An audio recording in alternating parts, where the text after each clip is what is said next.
Hi guys, welcome back to my channel and to part 2 of Life Interrupted with Oluseyi Adolphus. It doesn't get any more bougie than that. Such a nice name. Thank you. So in part 1, if you missed part 1, I'm going to put the link so that you can follow and watch because it was really amazing. She shared her story of Life Interrupted, basically what happens when life doesn't go according to your plans. You know, a lot of us go through that. You set a plan, this is what I want, this is what I want. Personally, I wanted to marry when I was 23. Oh. Yeah, that was my plan. That way when I'm 23, I'm gonna marry. So that by 26, I'm done with childbirth. Get it? So when I now say, okay, I'll study law, and now do maths, law school, NYSC, I say, okay, maybe 25. So by the time I reached 25 and it didn't look, I just didn't put age again. So I remember one day my dad was asking me, yeah, how far? I said, Daddy, see, I wanted to marry at 23. It did not work. 25, it did not work. So right now I'm not putting age again. Anytime it happen. Let's not enter pressure.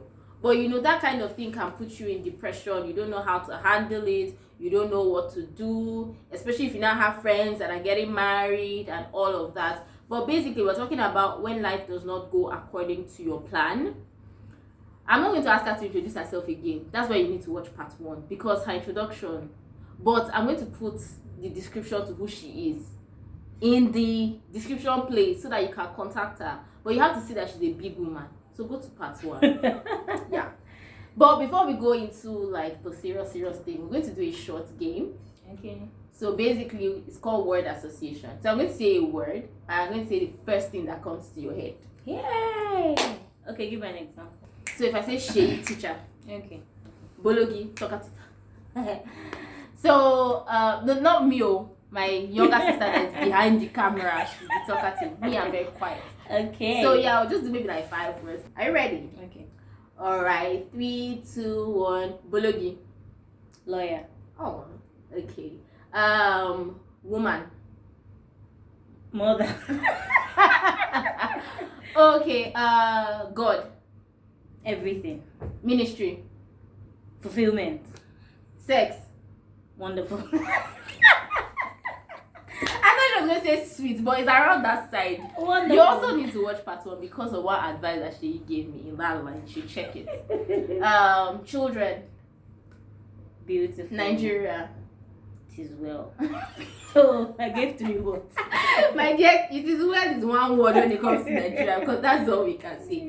Okay, so let's just go to the crux of the matter. You already shared your experience about Life Interrupted. So I just want to ask, what should a believer's response be? Because you talked about how, you know, there were times you're just like, you know what, God, just stay your stay. Let me stay my stay. Since you didn't help me, you know. And what is it wrong to feel bad? Or should we just carry on and say nothing is fine, nothing is wrong? Okay. I feel like our responses are 2 ways. Okay. Because for me, that issue even broke my parents. I've never seen them that broken. Like everybody felt, this is a promising child. Why is she going through? I was that child that you say, can you not be like she? She have to it. Yeah, that kind of thing. I was that reference point. Very popular in secondary school. Everybody wanted to. You know how you found Instagram? If there was Instagram that year. Oh. But anyways, you know, it was, to be honest, that period, there was still that reverential fear of God. But I just felt like, God, you disappointed me. And I'm not going to lie about that. I'm not going to feel like I was disappointed. Like you practically just rubbed mud in my face. Like my brand was God. Everything about me was God. You know, and then it just made a mess of me. On that part, there was those people that were like, wow, I'm so encouraged by your faith and trust in God. Another part, there were people like, idiot. Stupid girl. You know, there was that part. But then at the end of the day, I let God know that I was disappointed. like, God, you fell my hand. And then it took a while, because even after that, there was nothing in me that wanted to jump again. Like, oh, let's go for it, let's just trust God. I just wanted to play safe, and I would not lie, it took a while. That period molded a lot of my decisions. So even when I see people like taking risks, I didn't want to. I wanted to play safe. So it took a while. Eventually I got out of it. To be honest, that was the phase of my life where I influenced people the most, that I knew about. People who had academic distress, they were coming to me. If Seyi could do it, I can do it. At least she didn't, it wasn't like she was playful or wasn't serious with academics. And I was also the period of life where I rediscovered God. To be very honest with you, in that process, I kind of felt a gentle, I will not say force, a gentle being around me, just telling me, like, patting me and consoling me. I felt a lot of consolation. Even when I walk into the classroom, all eyes are on me like, idiots. And some were looking at me like, wow, this is faith. So it's okay to feel disappointed in God. But however, the disappointment, or whatever the disappointment, don't let the enemy take advantage of it. Let that disappointment draw you closer to God. I know the stories of Daniel, the stories of Joseph came alive. It was literally like, okay, this is Joseph, this is Daniel. I saw a lot of similarities. I saw where I went wrong in the sense that, I was just growing in faith. Looking back, I felt like it's not everything you share. I was so confident, like, faith is vocal when you have faith, but looking back at it, if I knew wisdom. There was should be wisdom in the people I shared it with. I felt like I must have shared with people, especially knowing that I came out from a polygamous family. I mean, you can fill in the gaps. So I felt like there were some people that didn't have business knowing my business. So it could have been a mix of a lot of other things. The thoughts of people are powerful. So I learned my lessons. It was I forgot this part. The part that solidified it for me was when I got tired of everything, like, God, did you speak to me or I heard myself? I needed to clear that. So I packed my bag. I went with my mom to redemption camp back in the day, and everything that day is in my book. Didn't make sense. I just wanted God to just speak. Just let me know, I heard myself, or you were talking to me, something else happened. So after the tone of that service that day was on healing. They had almost finished the service. I was like, Seyi, this is nothing for me. And the final word Pastor Deboye gave before he left the podium was, there is somebody here. God said I should tell you that don't worry about the doors that were shut against you. I would open bigger and better doors. Wow. At that point, my mom looked at my face. I looked at my mom's face. I just slept. I said, it is finished. So with that word, I was ready to face whatever. And so even now, I still keep reminding God, you said you're going to do this and that. So I'm still, there are doors, to be honest, doors have opened, but I'm still like, so is this bigger and better? This is one is not big. You said bigger and better. So this is not big in my own. Your own. Open bigger. And to be honest, God has been true to that word, because I rediscovered myself. Wow. So what I hear is, number one, like, let's not hide our feelings from God. He can handle it. He can handle your feelings. Take it to God. I think we were brought up in church to feel like we cannot be real with God. So some of us were brought up to feel like, some things if you say them, it's like you are offending don't question God. Don't question God, but you can ask Him. You can tell Him. If you look at Psalms, so many times David was so bare, like, why are you doing? Even Jesus asked God, hey, my God, why have you forsaken me? Even though he knew the purpose and all of that. Too, I heard that when you are going through it, recognize that it's a process. So it's not like your life will be interrupted today, tomorrow you'll be fine. it's fine that you are not fine for a while you are walking through the process. 3, stay with God. Tell him this is how I feel, but stay with him. Apply wisdom. It's not everybody that needs to know everything. And then 5, there are lessons to be learned in the interruption. So learn it. What I wanted to ask, which you've touched on, so maybe if you want to add 1 or 2 brief things to it, is redirection after the interruption. How I see my rhymes. I'm a poet, guys. I'm a poet. In case you don't rate me, I'm actually 5-star. And I have spoken word on my channel. Have you seen any of them? Maybe I'll put 1 or 2 links so that you can go and see it. But yeah, like redirection. So now you are a private tutor, and I think you really enjoy what you do. That was even the only interruption I had. I just don't remember another one. Okay. That made me become a private tutor eventually. Okay. I had an interruption where important documents that could take me anywhere in life were stolen. Thank God I had soft copies. But I just like, God, Kini, what are you doing with my life? The first time I accepted it was God's will. Come, let's sit down together and discuss. You want to kill me, to be honest. That was a season for that sit down. Like, God, what is happening? Like, everybody is going for masters abroad, looking for scholarship. I want to do the same. Why are you? Is it? You know, there's sometimes you go through things you're not sure whether it's God, whether it's the enemy, whether it's yourself. This one I knew. I did not repeat the same mistake. So it's not like I knew this. But anyways, and so at that point I just went into a listening season. I was just beginning to just hear God, and that was the point. I felt like, to be honest, I depended so much on my intellect to give me a meaning in life. Let me know. I depended so much. I had our words like 6, 7. Like if I just shook it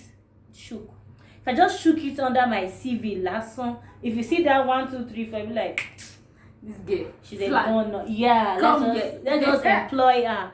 So I think God just wanted to remove that, like, guy, come. I'm the one doing it. Yeah, he does that. So at that point, all those things now became, I still have them. I got them back eventually, but it wasn't quickly. And all those things just pushed me to just begin to think about the things I have written. I had written when I was in school about this is it, and because I had pushed all of those things aside, and I was now beginning to see, okay, so what do you want me to do? And at that point, what he wanted me to do actually started surfacing. And then the first thing that surfaced after service was teaching. I'm like, God, you look at me finish like this. You have to remove your glasses. I now say I should become a teacher, because they don't rate teachers. It's not even teacher. Lesson teacher. I had grown up. My dad owns a school, so I grew up all my life teaching in classroom. I didn't really enjoy sit down, stand up, come here, let's play kind of. So I was like, God, look at me, best thing. I even got most intellectually stable female in my department. It is finished. Most intellectually stable female as a lesson teacher. I'm like, God, you don't rate me. What's happening? But what I realized is that a theme that has been recurring while I was growing was, if anybody didn't understand something when they were in class, they always came to Seyi, name the subjects. Even if they don't understand the teacher, they understood my explanation. So that theme was always recurring in my life, in the university, in anything. People felt like if you go to Seyi, she would explain to you. So I just felt like God just really wanted to push that. Okay, so you're going to be a lesson teacher, but I'm going to push it for you. We'll name it private tutor. So tutor. And do you enjoy that? Yes, I do, because apart from the fact that it's one-on-one, I'm able to relate directly with, I'm not in the class with 10, 12, 19 students. 45 in some cases. I'm able to relate one-on-one. I'm able to influence. I'm able to impact. And aside from that, it's even more rewarding financially than. And a lot of people don't know, so I'm saying I'm a blessed teacher. Yeah. But with a lot of swag to it. Yeah, I mean, look at that. And so when people see me, I'm like, when I say I'm like, oh, Seyi, okay, I want you to, I'm like, and I give them my rate there. They don't come back. So I'm like, so that's why I say I have to explain it. The same way you call a private doctor to come to your house and attend to you. I'm a private tutor. I help you bridge learning gaps. I don't do what they do in school. I do what they didn't do in school. Yeah. Awesome. Can I ask this question that's not here? If you could go back to 14-year-old Seyi, would you want to study medicine? No, because I am a family person and I've not been able to see how you can merge medicine with family, except of course, yes, except of course you're not going to be practicing like the clinical and the book, except you just want to work in parastatal. I am a family is at the core of my heart. Ministry is at the core of my heart. Serving God with my family, it's at the core of my it's my essence, like deep inside me. I don't want to be on call and then I'm thinking what is happening to my children and all that. No. So God knows best. Exactly. So it wasn't sweet in the process, but at the end of it, when you look back in retrospect, like all things worked together for good. Yes. Even though when it was happening, it wasn't feeling, good. And to not even make matters good, what took me a long time my processes were tough. I struggled. My younger brother, it was just smooth. My sister, I was dealing with my issues. I was dealing with God. This is a child that was his first lesson teacher. Yeah. Like I was like, I was that role model sister. And I was just expected that as the elder one, you should be the one blazing. I'm like, God, what's happening to my life? But I mean, I've snapped out all of that. And shout out to my brother, he's now a professor. Oh yeah, she's always celebrating him. Yes, so because I'm like, I mean, I brought down. Yes, so if you do anyhow, don't use grammar to finish you. Okay, so I think like that's really most of what I wanted us to share on that, and I think we've covered the main issues. Yes. Okay, so just in closing, final words, especially for somebody that is currently being interrupted. So it looks like, now you have found the all things work together. No, the interruption is not once in a lifetime. Like it's in seasons. Right now, as I'm talking now, I'm saying that's what I'm saying. So somebody can, there's a way we perceive stories. Somebody can be listening to this and feel like, you have overcome your interruption. Or for me that I said, for example, I wanted to marry at this age. Somebody's like, but now you are married, you have a child. It looks like, no. So for somebody that is in the middle of an interruption now, just let's close with a message to them. Okay, for everyone going through an interruption, see it as part of life. I think because in our Christian experiences, the people that discipled us were not very generous with these truths with us. So they made it look like once you come to Jesus, everything is solved. No. Once you come to Jesus, everything becomes easy, yes, to an extent, and he gives you the tools to fight the challenges. So he expects you to have challenges. So see it as normal. Go to God, hold on to God, and search for God. It's not far, but I'm saying just listen. Do you understand? Listening for, but by the time you look around, you see that there's a process that is taking you through. Even the patriarchs of faith, the people we look up to in the scriptures, they all went through interruptions. Yeah. As Daniel was interrupted, Joseph was interrupted, David was. I'm telling you, back to back. I'm telling you. David was interrupted. A couple of them. Hardly would you find anyone whose life was not. Paul interrupted when I died. Exactly. Literally. So interruptions are part of our Christian experiences. There are some things that we even there are some of the things that mature us. You know, it just changes your perspective. You just move from baby Christian to teenager Christian. As in the spirit, I'm not talking about physical. And then now move to adulthood and maturity. Yeah.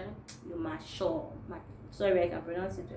Before you say that, I see the teacher that was go back to please don't look at us don't like rate that. us low. We're just yeah. So yeah, that's awesome. That's like so many things that you have said, so many things that you have brought out to know that the process will bring about maturity. The process will shift your perspective. Yeah. Remember when she talked about her missing documents? Eventually, she found them, but they were no longer Lord and Savior.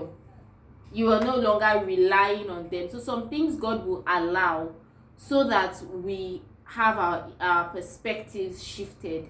If you are idolizing marriage, God will not give you marriage at the point of idolization. Yeah. He will wait for you. So you hear many people say, oh, it was when I least expected.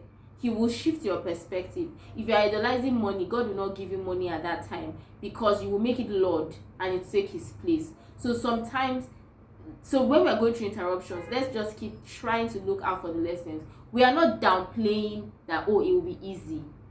We are not saying that it will feel good.